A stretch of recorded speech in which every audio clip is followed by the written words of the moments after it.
chọn cái công thức nhuộm cho nó phù hợp. Right. So if you put like maybe green next to this, it won't blend. It will stand out. Ví dụ như là mình chọn màu xanh lá trên cái tông này thì chắc chắn là sẽ không phù hợp được. You want everything to shimmer, and that way you get the result. Tức là anh nhấn mạnh đi là cái công thức mà mình lựa chọn màu rất là quan trọng để có thể ra được cái kết quả nó đúng cái hiệu ứng mà mình mong muốn. So I have clients where I would put the gray coverage color on the rootage first, and while the gray coverage is processing, I'm foiling lithium on top of it. Còn khi mà tôi làm lip matte nó hay điểm chung nữa là ví dụ như có những khách hàng mà họ muốn phủ bạc ấy, thì bước đầu tiên tôi sẽ làm là phủ bạc phần chân và sau đó là tôi sẽ tiếp tục với phần lip matte. Because you can lithium on top of color. Thì các bạn có thể dùng lip matte ở trên của cái phần mà mình bôi màu nhuộm được. And that's the most amazing thing about it, because it's coloring on top of color, and you can't do that with bleach. Tức là mình có thể để màu ở trên màu, nó khác với khi các bạn làm cái này với cả bôi tẩy ạ. And I have a video on my YouTube channel where you'll see me cover my client's gray hair while I'm highlighting her and midlighting her at the same time. Và trên kênh YouTube của tôi cũng có một cái video mà tôi vừa phủ bạc cũng như là vừa làm lip matte đồng thời trên một mái tóc. Right? And so, if you want to know if you notice that, like, if you look at a lot of actors and actresses right now, their highlights don't look very dramatic. It's very subtle, and this is how you get it. Và nếu các bạn có hay xem các cái ngôi sao nổi tiếng bây giờ, các bạn thấy là các bạn cái phần highlight của họ trông nó rất là tự nhiên, nó không kiểu nổi bật hơn hẳn so với những phần màu nền nữa. Thì đây chính là cái xu hướng cũng như là cái kỹ thuật mà tôi đang cho các bạn xem ạ. There you go. So, seriously, if you watch a lot of movies, you kind of like, wait, they have so much color in their hair, but how do they get it? This is how they get it. They do a bunch of little highlights on top of midlights and highlights and midlights. That's how you get the shimmer. But we rarely see that on Asian hair because we don't see that many Asian people doing this because everyone's trying to bleach out their whole head when they don't have to. You can do subtle brown colors like brown, cinnamon, brown, rose. So it just intertwines and it looks beautiful and it doesn't change your identity. Nếu mà các bạn xem các cái bộ phim của nước ngoài, bạn sẽ thấy là tóc của họ là nó làm highlight với rất là nhiều màu như vậy. Các bạn muốn làm không biết làm sao thì đây chính là kỹ thuật đấy. Nhưng mà tôi thấy là ở châu Á ấy, thì mọi người ít người làm cái phần highlight cái kiểu như thế này, mà thường là có thể là đầu mà làm cái phần màu nó tương đối là đối lập hoặc là tương phản. Thì bây giờ tôi nghĩ là các bạn nên thử cái kỹ thuật này cho tóc khách hàng mình tạo ra một cái xu hướng. Thì ví dụ như là tóc của châu Á nó cũng rất là phù hợp để làm lai của này, có thể là trên cái nền mà các bạn nâng lên là nền nâu ạ, thì bạn có thể lựa chọn các màu như là màu nâu này, nâu quế này, màu hồng này, vân vân. Nó sẽ rất là hòa hợp và nó sẽ tạo ra cái phần lai khá là đẹp và tự nhiên. And I'll tell you, I have more fun doing this type of hair color than bleaching out the whole head. Và thực sự là khi mà tôi làm cái kỹ thuật lai thì tôi cảm thấy là cái công việc sáng tạo của tôi nó thú vị hơn rất là nhiều. Thì so với khi mà tôi tẩy vào đầu thì phần đầu là cái công việc của nó tương đối là vất vả. Because when you're bleaching out the whole head, to me that's more like a job. But when you're doing highlights with dimension, you're being creative. Tại vì là khi mà tôi làm cái tự tẩy ấy, nó như là cái công việc mà tôi phải làm. Nhưng mà khi tôi làm cái highlight thì nó như là một cái việc mà tôi sáng tạo nghệ thuật. So you see how the floral slide a little bit because of paying attention. You put the fork back in, you pull the hair.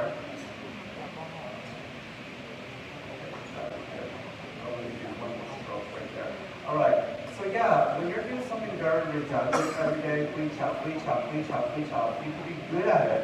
But what happens is not, you're losing the creative pattern. The forms, the left, the right, forward, backward, the formulas, the placements. You're losing all of that. So what happens is it takes away from you having fun sometimes. So this makes it so much fun because you get to play with all the paints and your cabinets. Khi mà chúng ta làm cái kiểu như chúng ta hàng ngày chúng ta tẩy rất là nhiều đầu thì có thể là đến một thời gian thì kỹ thuật tẩy của các bạn sẽ rất là giỏi. Nhưng mà vì chúng ta làm các thuật làm tóc như là làm mẫu thì công việc của chúng ta cũng là sáng tạo nghệ thuật, đúng không ạ? Thì việc chúng ta làm cái phần highlight như thế này, chúng ta sẽ có tăng được cái khả năng sáng tạo của bản thân mình hơn. Okay, so Công việc của chúng ta các bạn sẽ thấy là nó sẽ thiếu vị, các bạn sẽ thấy yêu cái công việc mình hơn nhiều ạ. carry on. I'm just going to do a quick check on this side here. Okay, so here what I like to do to make sure I have the perfect money piece is I do a diagonal back going this way. So you're creating a triangle and you're looking at where two parts are there. So that way this money piece will pop. You want the highlights to really pop. Bây giờ tôi đã làm một cái phần tóc để làm money piece mặt tiền ở phía trước rồi. Tôi sẽ chia là hình chéo tam giác vậy, nhưng mà mình làm hai bên nó sẽ là hình tam giác ạ. Còn bây giờ là mình làm một đường nó sẽ là chéo như thế này. Put that out the way. We were saying earlier, Maktier. Tôi kẹp lại là phần tôi sẽ làm like cho phần mặt tiền. People spend money to get the Maktier. Phải bỏ tiền ra để mình có được cái mặt tiền thì nó xinh đẹp đúng không? Right? Mặt tiền là phải mất tiền đấy ạ. Right? Yes. So here, you see this triangle with this block out. This is where we're going to do the money piece. Tôi kẹp lại phần tam giác ở dưới phần chéo đấy, sẽ là để làm like mặt tiền sau. So remember how this is going to fall through. Yes, we're going to air touch everything. And so here, I'm going to do that. I'm going to keep that diagonal forward placement, but notice it's getting smaller. So what I want to do here is so you don't get a stripe on top is TIòng N, the top piece. Take that out the way so it looks more blurred. Right through there. Ở đây là tôi sẽ cũng chia các đường chéo từ phía trước, nhưng mà vì cái phần này nó là phần ở trên đỉnh đầu nên là tôi sẽ không muốn làm các cái đường line nó quá là rõ rệt đúng không? Tôi sẽ lấy các lớp mỏng hơn.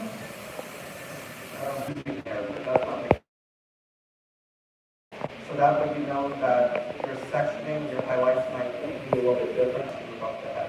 Thông thường thì tôi sẽ không nói điều này với khách hàng của mình, vì là khi nói như vậy thì họ sẽ sợ là họ bị rụng tóc, họ hói đầu, tôi không nói, nhưng mà chúng ta cần phải biết điều đó để chúng ta có thể chia các cái phần tóc nó được chuẩn hơn, thì mình biết là ví dụ phía đằng sau nó dày, nó nhiều tóc hơn thì mình sẽ chia như nào, lên đến đỉnh đầu tóc nó mỏng thì mình sẽ chia như nào. And the best thing about this technique is not anyone can replicate it. They can't do it themselves at home. And everyone that does it differently. The way I do it very differently. Nobody can see what you see with your eyes. Cái hay của khi mình làm cái kỹ thuật này nữa đó là chúng ta sẽ không thể tự làm ở nhà, và mỗi một cái mái tóc thì nó sẽ có cái việc để sắp đặt các cái lớp line khác nhau. And so this is what makes you become an artist, because you're creating on your client's head and something that they can't replicate themselves or anywhere else. Và đấy cũng chính là cái hay của việc chúng ta là các nhà tạo bộ tóc đúng không? Khách hàng chúng ta sẽ không thể có thể tự làm cái này ở nhà hay là đến một nơi nào khác làm, và chúng ta sẽ là người sáng tạo ra cái kiểu tóc đó cho khách hàng của mình. And keep in mind, if you don't want to air touch and you want to weave the hair, you can. Và đến cái phần này thì chúng ta có thể lựa chọn là dùng cái máy sấy hoặc là dùng cái mà đuôi trổ, đuôi lụa để dệt, giống như là cái cách mà tôi hướng dẫn các bạn nha, để sát chân. So I'm not going to do this on head, but I want to show you what you can do with lifting up and hair color. So I'm going to show you something. Ở đây thì với cái tóc của Kara thì tôi sẽ dùng cái tóc, tôi có thể chia sẻ với các bạn là mình có thể dùng những kỹ thuật khác nhau để làm la cho cái phần tóc này ạ. I'm going to do it after this oil. Sau khi mà tôi làm nốt một cái lớp này, tôi sẽ chỉ cho các bạn xem. And this is, after I do this, you'll see how I can do something you can't do with your regular bleach. Trước đây tôi sẽ thử khi mà làm dệt ở trên cái tóc, cái phần này nó sẽ như thế nào các bạn nhìn rõ hơn ạ. Okay, so let me show you.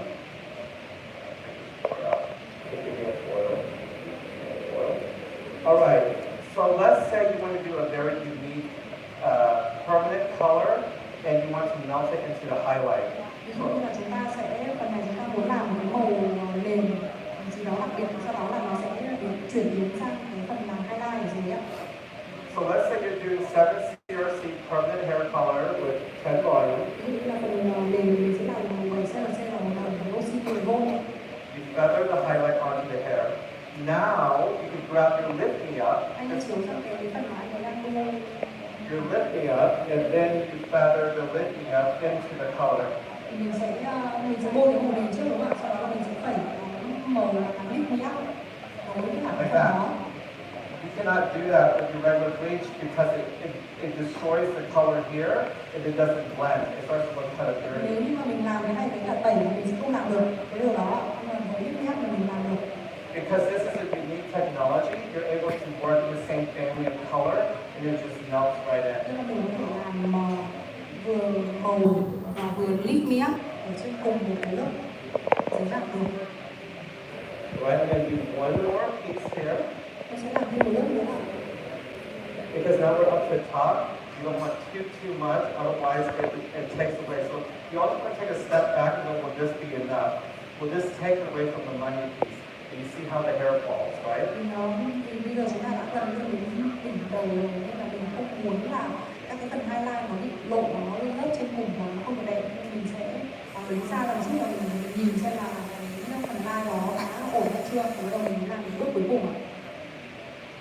So this will be the last oral. Đây sẽ là cái lớp cái mặt cuối cùng của tôi. Before I start focusing on the money piece. Trước khi mà tôi chuyển sang làm cái phần mặt kia.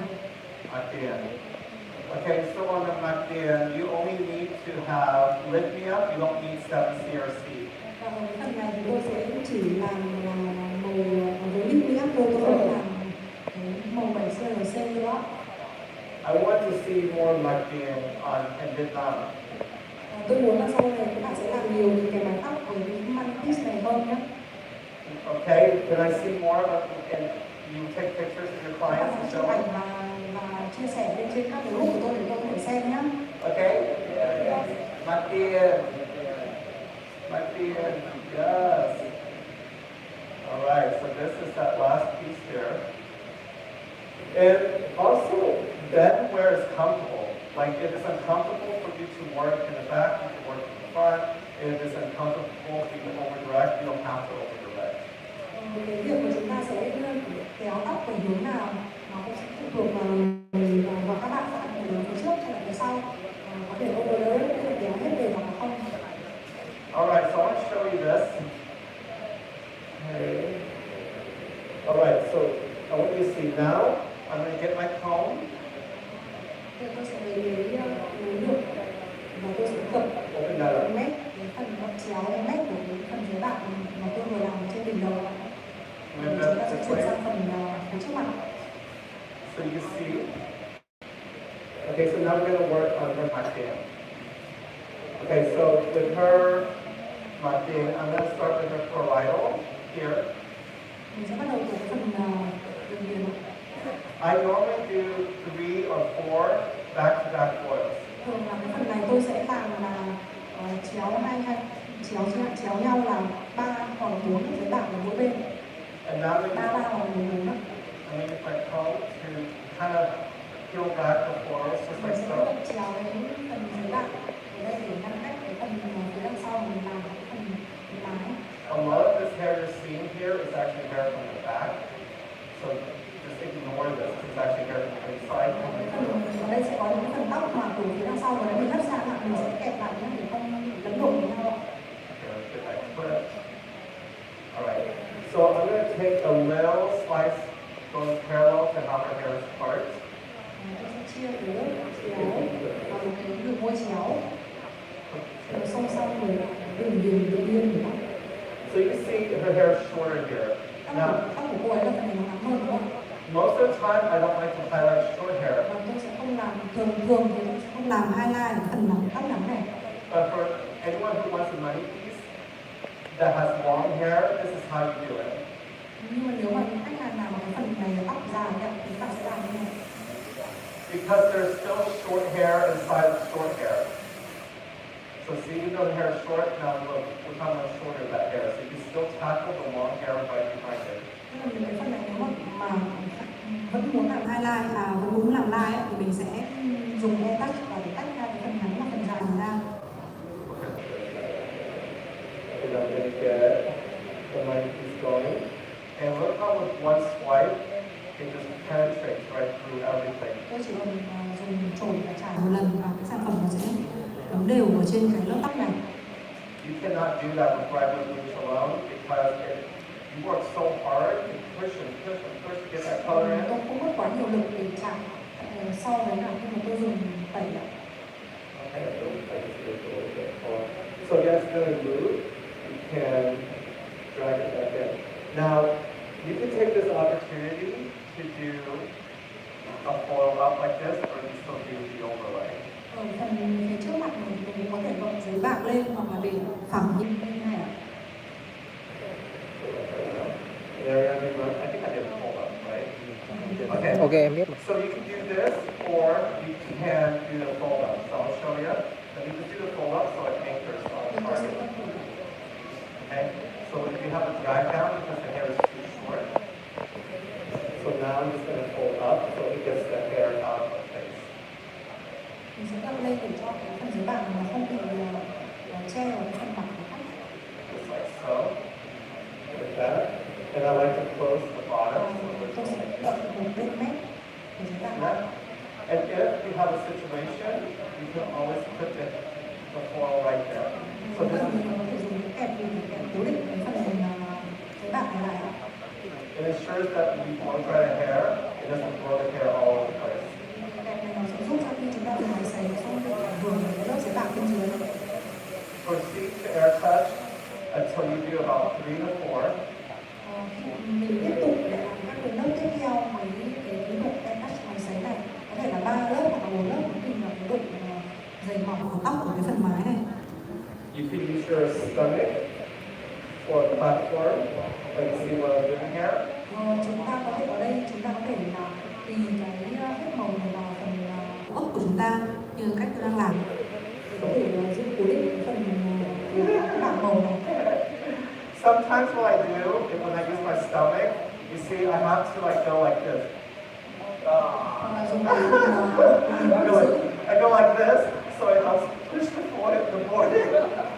So it's like let the stomach hang out a little bit because it gives it a nice push, which is actually more comfortable for me anyways. So I do that, and it pushes the foil a little bit. Okay? Mình sẽ lựa chọn cái tư thế đứng cũng như là giữ cố định cái bảng màu làm nào để cho nó cố định nhất để mình có thể thao tác. Yes. So it varies. Anything that helps makes your positioning more easier. Now I can see on Carla's hair that she can use 4 back-to-back foils because she was tall. Sẽ có những tóc của mình chỉ cần 3 lớp nhưng còn những tóc của mình có thể làm 4 lớp dưới bảng. Right? So with back combing, I won't be able to get this close. But also take notice, I'm not doing 7 CRC around the face. Ở đây tôi sẽ lựa chọn cái thuật air touch hay là dùng cái này nó sẽ không thể làm sát hay là sát chân mình này. Và phần này tôi sẽ chỉ làm công thức là 7 CRC bằng đường nhé. But also notice, Sorry. This part can be the 7 CRC or the no, there's no 7 CRC. Cái phần này là tôi chỉ làm cái màu midlight chứ không dùng màu 7 CRC ạ. And the reason why is it's going to be too much around the face. And also, I'm doing back-to-back foils now. I'm not skipping your 1 inch. Và ở đây là mình sẽ làm hai cái phần mà nó muốn chéo nhau nên là mình sẽ không cần phải cách một inch như ở phía đằng sau.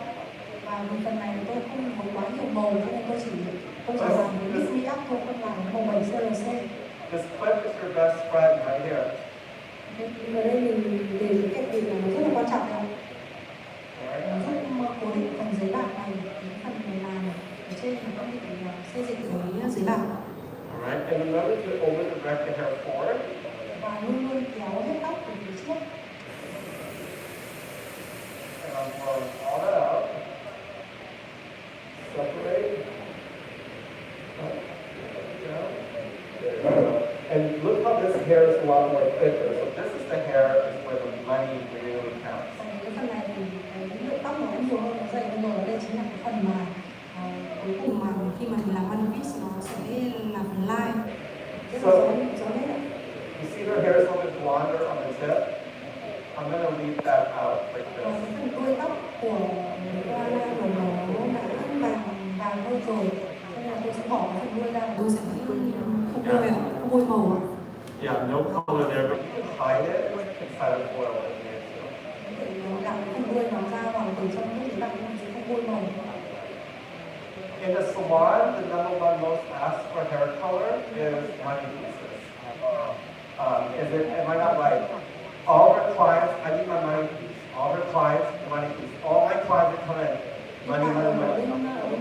Tất cả các sản phẩm của anh chị ở Money, đây, money, money, money, money. khách đến họ đều yêu cầu là money piece này rất nhiều, gần như là khách nào cũng yêu cầu nó. That's all everybody asks for. Because when they highlight the back, they don't come in every time for highlights in the back. They come in every time to touch the front. They wait about 4 to 6 months before they start highlighting the back. This makes our job easier, you know? Nếu mà chỉ làm highlight cái đằng sau thì đôi khi là họ không quay trở lại sau lưng người ta nhiều ấy, nhưng khi làm cái phần money piece ở trước này thì họ sẽ phải quay trở lại thường xuyên hơn để làm cái phần chấm chân. Alright, so to work the money piece on this area, this is a very important area. Và cái phần mái này là cái phần quan trọng nhất. Because this is what she sees first. Thì đây chính là cái phần mà nó sẽ đập vào mắt mình đầu tiên đối với người đối diện, cũng như là khi mà mình soi vào gương đúng không? Carla does not see what's in the back of her head, but she sees what's in front of her face. Ví dụ khách hàng không thể nhìn thấy là một highlight ở đằng sau như thế nào, chỉ người khác nhìn mình thôi, nhưng cái phần phía trước mặt này chính là cái phần mà mình có thể nhìn được. So you want to make sure this is perfect, Nên mình cần làm cái phần này nó hoàn hảo nhất có thể. or she would not be happy with you. Không khách hàng sẽ không hài lòng đúng không? So, and keep in mind, back to the linear formula, notice I chose bright, not pearl, not rose. I have to look at her skin color. I have to look at her hair color. I have to think about what complements her. Now, if you want pearl, we have the pearl blonde option too, right here. If you want pearl, we have pearl. If you want rose, we have rose. Khi mình lựa chọn cái tông màu để mà highlight nó rất quan trọng, chúng ta cần phải nhìn vào màu da, cũng như là cái màu tóc của khách hàng, màu nền mà mình làm để mình chọn cái màu để làm cái lip make này phù hợp. Ví dụ trong trường hợp này tôi chọn cái màu vàng sáng, không phải là màu vàng lạnh, hoặc là màu hồng, vì vàng lạnh sẽ không hợp với cái nền tông ống này. Alright, I want to show you something right here. Cái này tôi sẽ chỉ cho các bạn cái điều này. Put that, the formula to flow. Okay. And I'm going to blow this out. So look at all the short pieces. Tôi sẽ xấy cái phần nắm nó hồng vàng, đây là phần tóc nắm đúng không? You're going to keep that there, but we'll be right back to it. Tôi sẽ để cái phần đấy, một chút nữa tôi sẽ quay lại để làm ở cái phần tóc nắm này. Các bạn cứ nhớ cái phần này này. Alright, you can see how I'm getting this in. And keep in mind, the thinner the slices you do, the better. Ở các cái phần mái này thì các cái lớp mà chúng ta lấy càng mỏng thì cái hiệu ứng của chúng ta ra nó sẽ là càng rõ nét và đẹp hơn ạ. Alright, so you see that? I hold this up. Tôi sẽ dùng cái phần highlight mà tôi vừa làm. So with the money piece, I like to do a bonus in the front and to really make sure it pops. Okay, so Vì cái phần mặt tiền đây là tôi muốn là các cái phần highlight nó sẽ rõ nét hơn trong cái phần đằng sau, nên là đây mình sẽ làm thêm một cái phần nữa. so what we're going to do is I'm going to take a micro highlight. Đây là cái phần ngắn của mình vừa sẽ ra với bản của chúng. Bây giờ tôi sẽ làm thêm một cái phần highlight nhỏ hơn. Okay. I'm going to do a micro so Tôi you see sẽ here. dệt mau ạ. Right there. So I just leave that. Alright. That's going to give that money a little bit more pop and it will look a little bit more natural. Tôi sẽ dệt thêm và tôi sẽ làm hai tiếp cho phần này để cho cái phần mặt tiền, cái phần mái này khi mà mình làm hoàn thành highlight nó sẽ rõ nét hơn. And this method is the method that everyone of my clients come to me. They go, how did you do that? It looks so natural. How did you get it to look like it's coming from my head? And so that's why the technique I'm showing you today is so special. Cái kỹ thuật mà tôi làm, cái phần mà tôi vừa giới thiệu ấy ạ, khách hàng họ rất là thích, họ hỏi làm sao mà để tạo ra cái phần highlight mình gần như là từ tóc của tôi nó mọc ra như vậy trong một giờ làm mai. Đây chính là cái kỹ thuật mà tôi làm cho tóc của tất cả các khách hàng của mình ở cái phần phía trước money piece. So her hair here, I'm only going to do, I'm not going to do any more there. I'm only going to do 5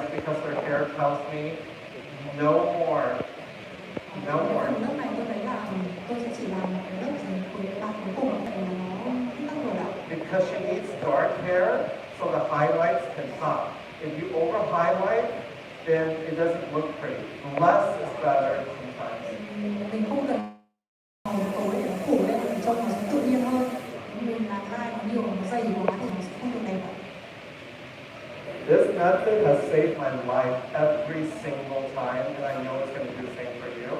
So when I get back home and I go on Facebook and I don't see money pieces done this way, I'll be very, very sad.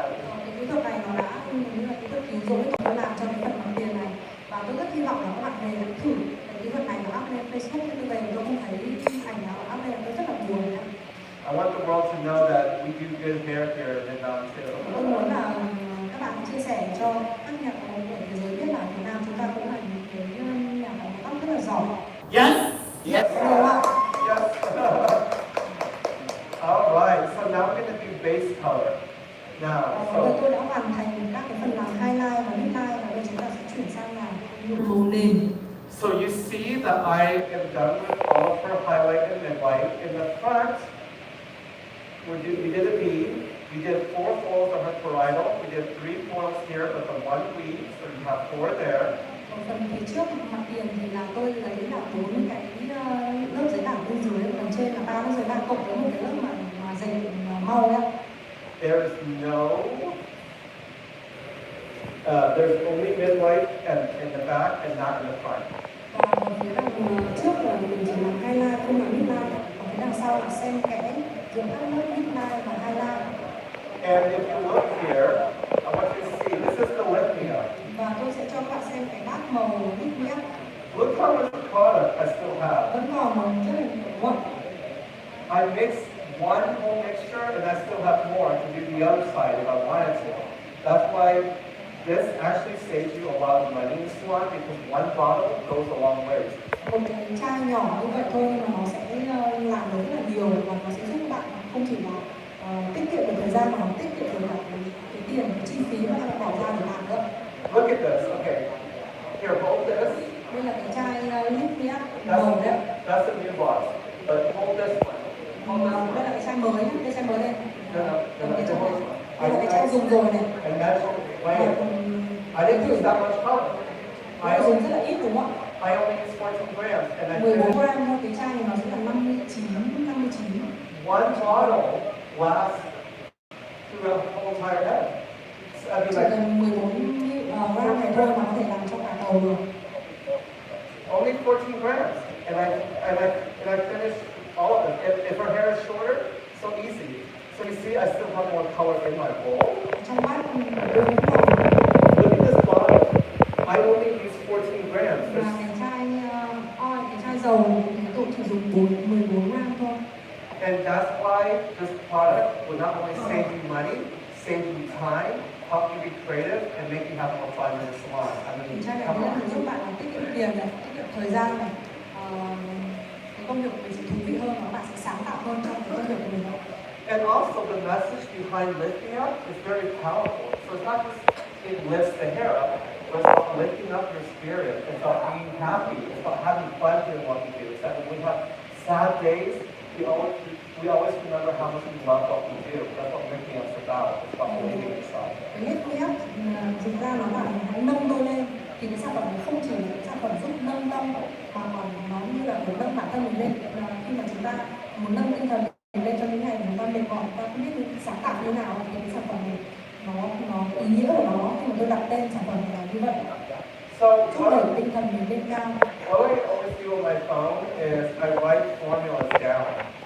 And so I know what I did. So I like to document everything I do because my clients' hair change over time. I have clients that I've done for 12 years and their hair that I did 12 years ago is not the same I do now because they have more gray hair. So I have to reformulate and I know their history now. This really helps. So that way, you see right now the first formula is 35 grams of Naked Glow 9 to 15 grams of Twilight Dream 7 to 1 gram of Dark Shadow. Tôi thường là ghi lại cái công thức và tôi nhuộm cho khách hàng của mình.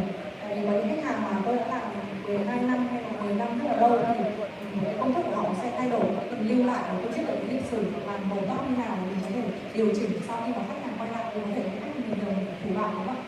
Ví dụ với ca thì công thức đầu tiên tôi làm cho phần chân tóc là 35 gram của 35 gram của right, can you repeat 35 gram? Oh, right. 35 grams of naked wool 9. 35 gram của màu nứt lâu And 50 grams of nứt twilight lâu green. chín ạ, xin lỗi ạ. And 1 gram of dark shadows. 15 gram của màu twilight 7 và 1 gram của màu dark shadow. Always reference your colors swatch that was on the monitor. We'll make sure everyone has the portfolio print out for them. Chúng ta sẽ có thể nhìn vào trong bảng màu là cái bảng màu mà anh chiếu trên trên màn hình mà hôm qua ấy, thì mọi người nếu ai chụp lại mình có thể mở ra nhìn để nhớ cái màu này.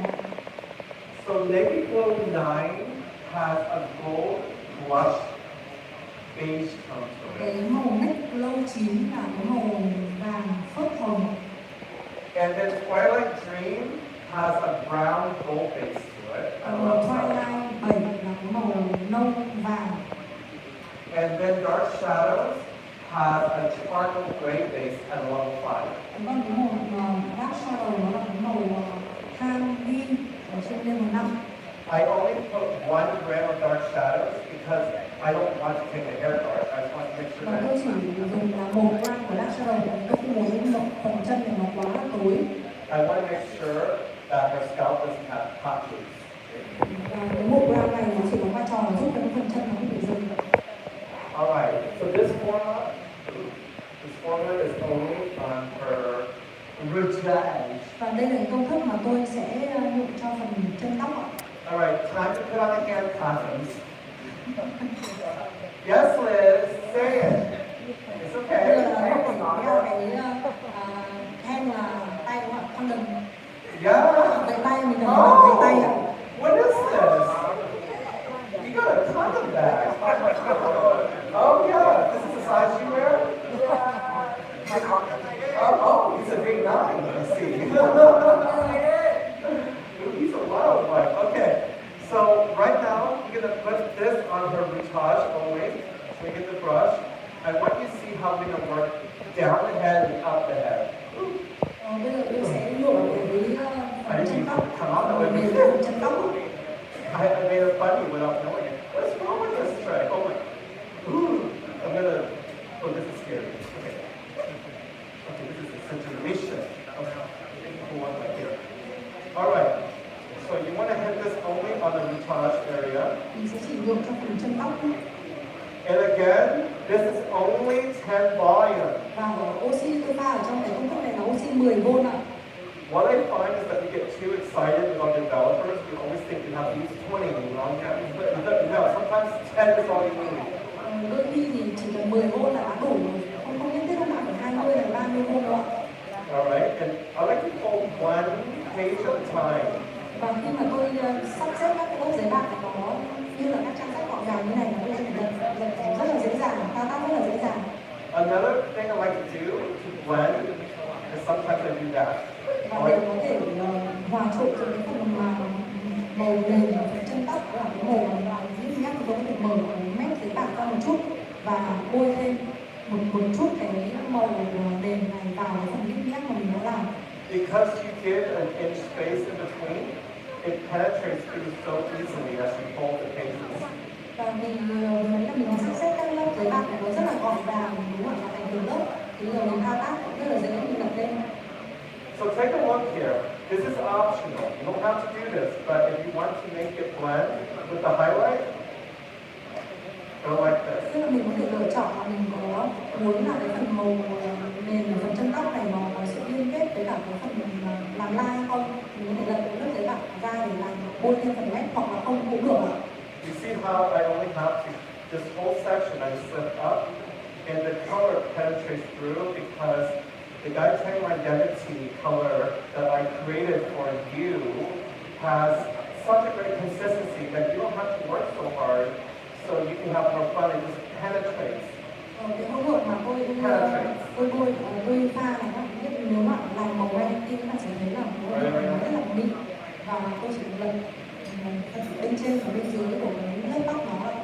để sản phẩm có thể thấm rất là đều trên cái lớp tóc đó. See that? And then, right in here, all of the formats you will notice, every single one is all 10 volumes. I don't need any lip. Tất cả đây là tôi đều dùng oxy 10V, tôi không dùng nâng tông. Okay, and notice how I'm feathering the product out, so there's a nice blend. Khi mà tôi trải phần chân, sau đó là tôi sẽ phải nhẹ lên phần thân một chút để nó sẽ có cái sự hòa trộn liên kết giữa các cái phần tóc ạ. Right, and you can see I'm not scared. I've taken a long time, but I'm not scared because with lifting up, you can go in fearlessly. Take your time, but with bleach, by now I would be scared to death. Và các bạn thấy là khi mà tôi làm cái lifting up thì từ nãy giờ tôi nói rất là nhiều ạ, thời gian nó dài nhưng tôi không sợ, tôi không phải kiểm tra lại các cái lớp tóc này, nó khác hoàn toàn với khi mà tôi dùng tẩy, tôi sẽ phải kiểm tra để xem là nó đã lên được độ sáng mong muốn hay chưa. Right, with bleach, you don't have the luxury of, you have to work with time, and then you're afraid that the hair is going to break off. Nếu mình dùng tẩy thì mình sẽ phải, lúc này mình sẽ phải lo lắng và mình kiểm tra lại, và mình lifting up tôi rất là thong thả. Even when I use 40 volume with lifting up, I'm still not scared. Kể cả đây là tôi làm oxy 10V, nhưng kể cả khi các bạn làm oxy 40V và sản phẩm này các bạn cũng không phải lo lắng đâu. Remember, treat lifting up like you treat lightning. At the ends where you have highlight on it, you don't need to overlap the highlights. Và hãy nhớ là khi mình sử dụng lifting up thì mình cũng sẽ làm khi mình làm tẩy, ví dụ như là phần đuôi tóc nếu như là đã được nâng sáng rồi thì mình sẽ không cần phải bôi lifting up ở phần đuôi tóc nữa. And the great thing about the lifting up toners is you can add them into your permanent or dim line, and I'll show it to you after the second, when we work on the second formula. Và cái lifting up này mình cũng có thể pha cùng với cả màu mềm và màu đen mi, đấy là một cái công thức khác mình cũng sẽ chỉ cho các bạn. Now we're turning the pages. Và sau khi tôi đã làm xong phần chân tóc rồi tôi lại làm toàn bộ những cái lớp giấy bạc này, như là khi mình gập lại với các cái trang của cuốn sách ạ. All right, pull the pages back down. All right, so now we're going to work on the hair again.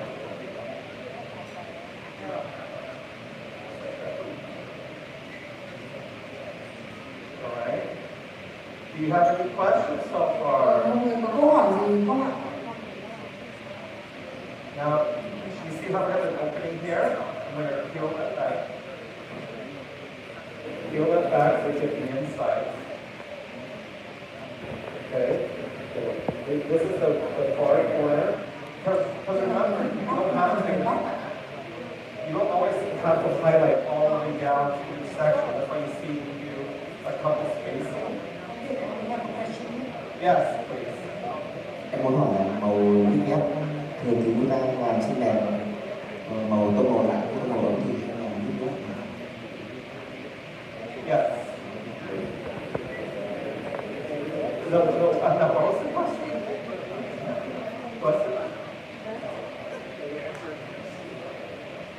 Everything lifting up? Yes. Yes, so what is the most tones of lifting up we use with a cool tone or warm tone? Oh, which tone do I use the most? Yes. In the US, or just in general right now, I use the bright gold the most because more people are wanting warmth. I like the control I get because I use it for multiple purposes. I use it to lift the hair up before I put orange, green, yellow, before I tone the hair. So it's so exciting. And green, yes, sir. And so I use bright the most. The second one I use the most is pearl. The third one is rose. Hiện tại là thời điểm hiện tại ở bên Mỹ thì tôi đang làm nhiều nhất là cái màu vàng sáng, tức là cái màu ấm nhỉ, màu vàng sáng bright. Bởi vì bây giờ là bên đấy nó đang chuộng là các cái tông màu ấm, màu đồng. Từ cái màu thứ hai mới là cái màu thơ là màu lạnh, màu vàng lạnh. A lot of people that I noticed, they don't like the hair to look dull. And a lot of times when you overtone the hair ashy, they feel like the hair looks dull and dry, so they like it to be warm and bright. Đa số khách hàng của tôi là họ không muốn cái màu tóc nó bị xỉn, cho nên là khi mà lựa chọn cái màu lip matte mà màu thơ ấy, nó sẽ ánh lạnh ấy, nó sẽ tạo cái hiệu ứng là nó sẽ hơi cái tóc hơi khô hay là hơi xỉn màu. But sometimes, especially on Asian hair, I know that we let it warm so easily, so you can definitely use the pearl to get more of a cool tone. Nhưng mà ở đây là vì chúng ta là châu Á, tóc của chúng ta là đen và nó sẽ lên cái tông ấm rất là dễ, nên tôi nghĩ là cái màu tông lạnh nó sẽ phù hợp hơn. And you can also mix them together. So you can mix the pearl and the bright together to get a neutral color. Và các bạn cũng có thể pha giữa cả cái màu tông ấm và màu tông lạnh này, tức là pha giữa pearl với cả bright vàng sáng với cả cái con trai ấy, để ra cái màu nó trung tính hơn. Right? So you see how much fun we're having? I'm having fun because I love doing what I do and I'm being creative. And I'm not stressed out. Khi mà tôi làm cái công việc thì tôi thấy rất là thoải mái và cảm thấy vui vẻ, chứ tôi không bị kiểu quá là áp lực ạ. I'm literally in my element right now. I'm very calm. I'm not sweating. I'm not stressed. Tôi đang rất là thư giãn, tôi không bị đổ mồ hôi hay là áp lực gì đó. And a lot of times if you're doing like a full bleach out, that's stressful. Và đó nó khác hẳn với việc khi mà tôi hay là các bạn tẩy vào đầu đúng không? Mình thấy rất là căng thẳng để kiểm soát được cái cả cái mái đầu mình có thể nâng lên được đều. And the cool thing about when a lot of clients actually watch my YouTube channel and they take my videos or pictures into the salon. So what happens is you wonder how you get to be creative. I literally show you everything, so now you know how to be creative yourself. So it should be very, very easy. Rất nhiều khách hàng của tôi họ xem những cái bức ảnh trên Instagram và họ mang đến salon của tôi và họ bảo tôi muốn làm cái kiểu tóc như vậy. Thì bây giờ các bạn xem cái kỹ thuật này cũng như là xem trên YouTube ấy, các bạn cũng có thể về và thực hiện lại cái kỹ thuật này rất là dễ. Okay, so now we're getting around the money piece. I want to show you what we do here. Và bây giờ tôi đã đến cái phần tóc ở phía trước mặt rồi. So Mình sẽ làm như nào? again, I'm gonna just tap that massage area. Đầu tiên là tôi bôi màu cho phần chân tóc. That way, widen that and shift the face a little. Hold the pages. It's really good in the pain. This is really important to get inside the foil. Mép giấy bạc một chút để bôi cho. I like the processing just fine. I don't have to be scared. And that's why I like to pull my flaps out, because I get to feel the flaps open. Nhưng mà tôi gặp cái mép giấy bạc tôi thường là một cái ngoài để đến khi mà tôi lật rồi thao tác như này nó sẽ có cái khoảng không gian để tôi có thể để thao tác dễ hơn mà khi nhập vào trong. See that? And you see that as we get to the ends, our ends are a little bit more dry, so what we want to do is protect our ends.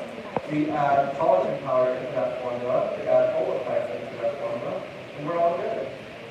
Khi mà mình làm pha cái bát màu để nhuộm cho cái phần ngọn tóc hay cái tóc của cô ấy cũng yếu và đã tẩy ngọn rồi, cho nên là tôi sẽ pha thêm có thể là bột collagen hoặc là Opex cho phần này.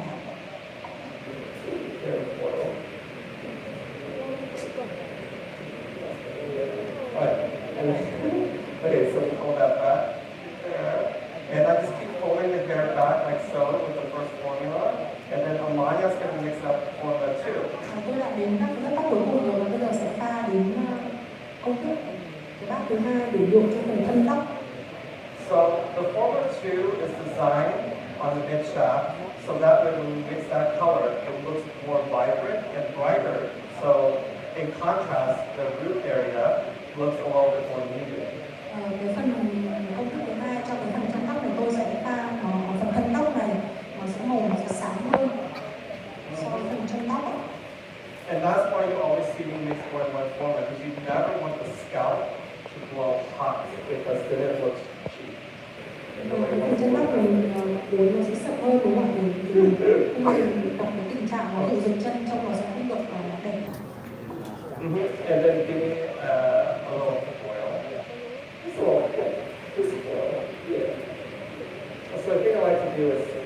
grab it more, or just keep things clean. I just like do this, and like that, just so that way it doesn't get color.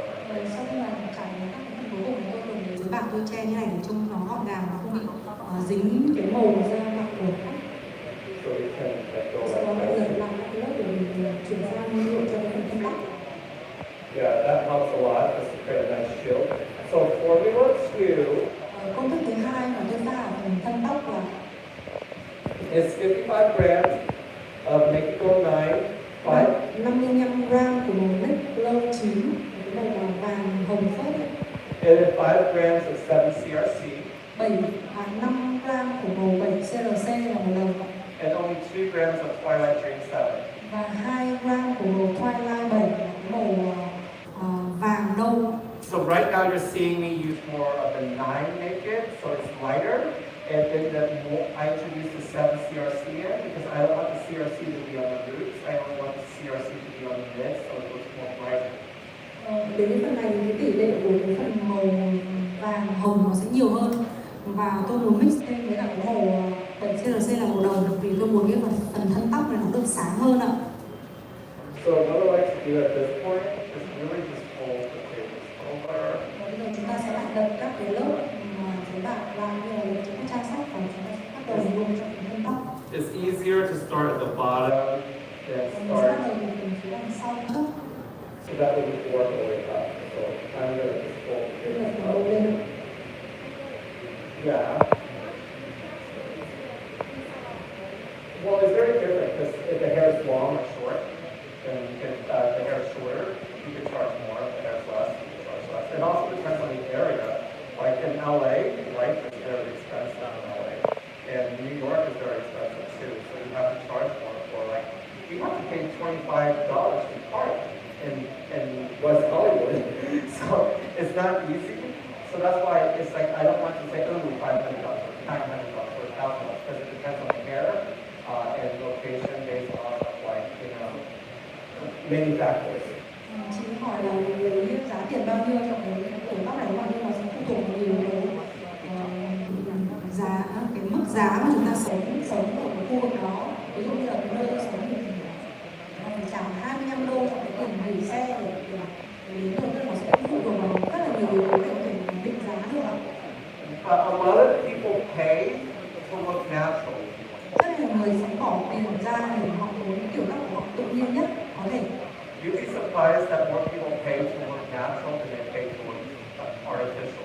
Rất là ngạc nhiên là sẽ có nhiều người muốn bỏ tiền để làm sao để tạo ra kiểu tóc tự nhiên hơn, thay vì là làm cái kiểu tóc mà nó quá là nhiều vậy. A lot of people want to feel prettier. They don't want to feel like they're changing who they are. They want to feel like they're enhancing who they are. And this, Họ chỉ muốn là bỏ tiền để có thể làm cho họ xinh hơn, vẫn là họ nên xinh hơn, chứ không phải làm cho họ bỏ tiền ra để họ thay đổi hoàn toàn bản thân họ. and this is your usual, on average, everyday client in general. They want a couple money pieces, a couple highlights to enhance themselves. So they want Đây sẽ là những kiểu tóc mà các bạn có thể kiếm tiền hàng ngày. Có nhiều những khách hàng họ lựa chọn cái kiểu tóc này hơn là ví dụ như là tẩy cả đầu để làm cái gì nó quá là khác biệt. like honestly, the majority of clients you see ask for Kim's hair color. Almost everybody comes to the salon, they want to look like Kim. Rất nhiều khách hàng họ đến salon họ yêu cầu kiểu tóc như của Kim, đúng không? And then your other client is like a model. They want to make sure their hair base is touched up, so their base has been lifted, and maybe a couple highlights. Hoặc là những kiểu tóc như của chị Amania, họ sẽ đến với chỉ cần cái chân để nâng cái nền nó lên đều màu hơn và một vài line thôi. And then you have your extra people who like to have a personality, so they put in a chunk. Hoặc là sẽ có một số khách hàng là họ muốn là thể hiện là nếu họ ra một chút nữa thì nó có thể làm cái tóc của Ariana, tức là sẽ có cái phần line nó rõ hơn, nó nét hơn như thế ạ. And then you have people like me who said that? Tim! Tim, how dare you? Then you have someone like me who likes it very natural, so I only do shadow lash, wicked shadow, like you see on my two brown hair models yesterday. Nhưng cũng sẽ có những khách hàng họ chỉ muốn cái kiểu tóc nó tự nhiên giống như cái màu mà tóc ở trên tóc của tôi là cái màu shadow. But don't Hoặc worry. là một cái shadow như là màu nâu ấm nâu lạnh thôi. Next year I'm going orange, Phoenix fire. Nhưng mà sang năm là tôi sẽ lại dùng sang màu cam, màu đỏ lửa, màu Phoenix Fire. Because it's about time. Thì bây giờ nó đang là xu hướng. I will have a new identity sometime next year. Sang năm tôi sẽ có một số những sản phẩm mới của mình. But you see how I use my two fingers to really get in there and swipe the hair? Khi tôi chải tóc đến phần thân này, tôi dùng hai ngón tay và tôi massage nhẹ, rất là nhẹ, để cái màu nó được ổn đều cho mình thân tóc. What you will find unique about the color is that it's easy to work in the hair. It smells great. Cái màu mà chúng ta luôn luôn tìm kiếm và đối xử với salon nhất là thao tác dễ dàng, chải dễ dàng và cái mùi nó thơm, đúng không ạ? And a lot of clients actually ask for the color. So I have a bunch of people DM me all the time, and they'll ask, do you know any stylists in New York or Florida that uses Guy-Tang identity color? Do you know anyone in London? Do you know anyone in Hong Kong or Asia? People ask for the color all the time, so it's very beneficial to use the product in TIểN because people do ask for it. Tôi rất nhiều cái người bạn của tôi trên mạng của họ hay gửi đến tôi là hỏi là bạn có biết cái salon nào ví dụ ở New York hay là London hay là Hồng Kông vân vân mà có sử dụng cái màu identity không, nên là nếu mà các bạn có cái màu trong salon thì đấy cũng là một cái cơ hội để các bạn có thêm nhiều những khách hàng mới. Thì rất nhiều người muốn những cái màu như là họ đã xem trên kênh YouTube của tôi. And even in Vietnam too, customers Và will cả ask. khách hàng của Việt Nam đây là bên của tôi rất nhiều khách hàng châu Á. So you have to give your clients what they want, so you can Mình come cần back. phải cho khách hàng những cái gì họ muốn nữa. Mình cần phải đa dạng hơn các cái sản phẩm của mình. Right? So it's really, really cool to let your clients know that you're using the color on their hair because they know that they're on trend. Khách hàng họ muốn những cái gì nó là xu hướng mới nhất, nên mình cần phải cho họ thấy là mình có cái gì. You see how I'm leaving the ends out? Cái phần đuôi tóc là tôi chưa nhuộm nhé. Because the ends is going to be